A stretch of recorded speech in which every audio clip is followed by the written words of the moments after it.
High বন্ধুরা, সবাইকে শুভ নববর্ষের অনেক অনেক শুভেচ্ছা ও ভালোবাসা।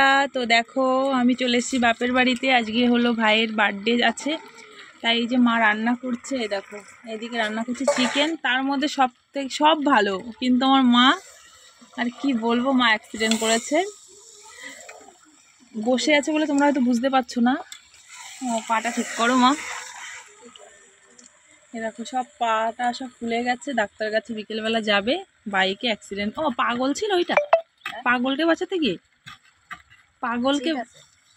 পাগলকে বাঁচাতে গিয়ে মা আর ভাই অ্যাক্সিডেন্ট করেছে। তো ভাইয়ের কিছু লাগেনি, এইটাই ডানের দিন, শুধু মার একটু লেগেছে। আর দেখো মা রান্না করছে। এটা কি মুরগি মা? দেশি না, ওই যে কি বলে, কয়লার মুরগি। বরান কারে বলে দিদা? হ্যাঁ, বললাম ওই যে আমাকে ছেলেটা ওই যে যখন কবি এনে বসে কাটছিল। ও আচ্ছা আচ্ছা, ওইগুলো রে। এনাও আমার চিনি নাও, চাটনি জন্য চিনি।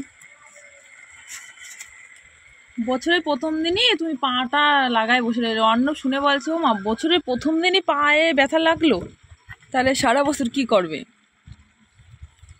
এমনিতে আগেরই একটা পা ভাঙা, তারপরে এবার যদি কোনো সমস্যা হয়। এমনি কাউরি কয়দিন ধরে যাচ্ছে না, ও কাজে চাকরি করে মোবাইল আমি মরলাম। ও মামা কড়াইতে মনে হচ্ছে ধরবে না মা। তো তুমি একটা ডবল দিতে পারতে। এটা তো নাড়াচাড়া কিছুই যাচ্ছে না। তো চলো, মা রান্না করছে, করুক, তারপরে তোমাদের দেখা হচ্ছে। কী কী রান্না হবে সব কিছু তোমাদের সাথে শেয়ার করবো। ভিডিওটা কন্টিনিউ দেখতে থাকো।